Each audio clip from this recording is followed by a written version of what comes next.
থাকা সত্ত্বেও কোকিলের বাচ্চার মতো কাকের বাসায় গিয়ে বড় হবে, সেটা তো আমি মেনে নেব না।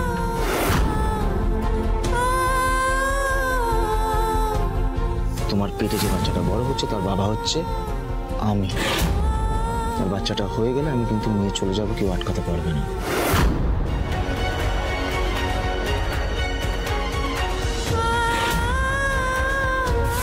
বাচ্চাটাকে অ্যাবর্ট করে রোশনি। তুই এই বাচ্চাটাকে অ্যাকসেপ্ট করতে পারবি না পিকু? আমি পারবো না।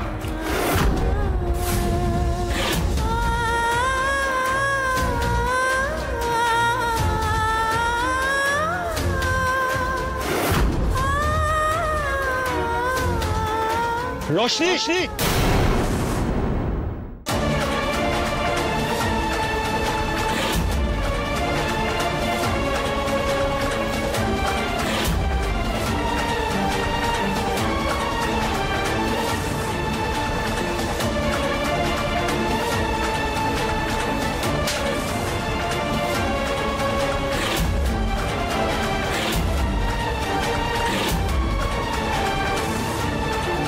কি করতে যাচ্ছিলি তুই? তোর মাথা খারাপ হয়ে গেছে? ডক্টরকে জানিয়ে দিই, কোনো অ্যাবর্শন হবে না।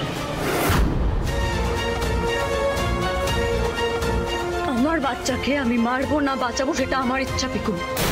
তুই কোন অধিকারে এসেছিস? আমি এখানে তোর সাথে কোনো কথা বলবো না রোশনি।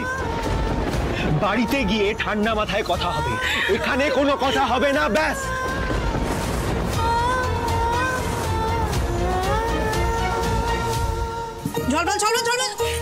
কোথায় যাচ্ছ তুমি?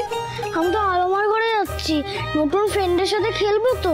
কোনো দরকার নেই, আলোমার ঘরে যাওয়ার কোনো দরকার নেই, ফ্রেন্ডের সাথে খেলারও দরকার নেই, নিজের ঘরে যাও। সারাক্ষণ একটা ফাটা রেকর্ডের মতন লাগিয়ে রেখেছে, সারাক্ষণ খালি আলোমা আলোমা আলোমা। আর ওই ঘরে যাও, নিজের পড়াশোনা নেই, হোমওয়ার্ক নেই, সেগুলো শেষ করে যাও।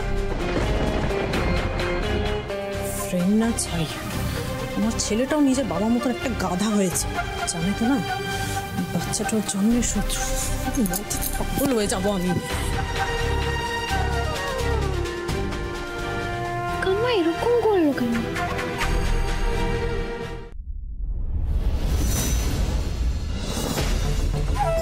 WhatsApp handsome.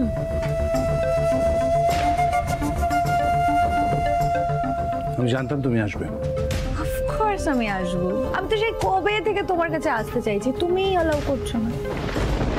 তুমি কোন শর্তে জুনিয়রকে ফেরত দিয়েছো সেটা আমি আলো বলেছে। So sweet. আলো তোমায় বলেছে? একটা কথা কিন্তু আমায় মানতেই হবে রুজু, জানো তো, তোমার বউয়ের মতো বউ মানে